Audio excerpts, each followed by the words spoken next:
સૌરાષ્ટ્ર સહિત રાજ્યભરના રાજકીય અને સહકારી જગત માટે આજે મોટા સમાચાર આવ્યા છે, જેમાં પૂર્વ મંત્રી અને સહકારી અગ્રણી જયેશ રાદડિયા સામે ભાજપનું જ એક સહકારી જૂથ નીતિન ધાકેચા હોય, હરદેવસિંહ જાડેજા હોય, પુરુષોત્તમ સાવલિયા હોય, આ સામે કેટલા સમયથી એમની સામે પડ્યું હતું.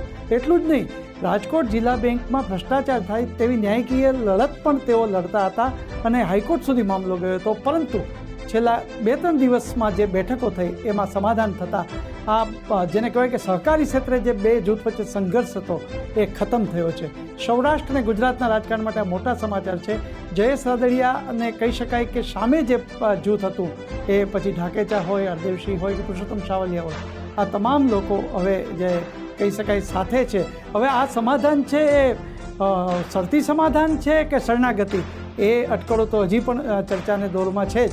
પરંતુ અત્યારે એ વાત છે કે બે જૂથ સહકારી ક્ષેત્રે ભાજપના જ હતા, પરંતુ જયેશ રાદડિયા માટે સુકન બનતા સમાચાર છે કે આખરે બંને જૂથ એટલે રાદડિયા અને ધાકેચા બંને જૂથનું વચ્ચે સમાધાન થયું છે.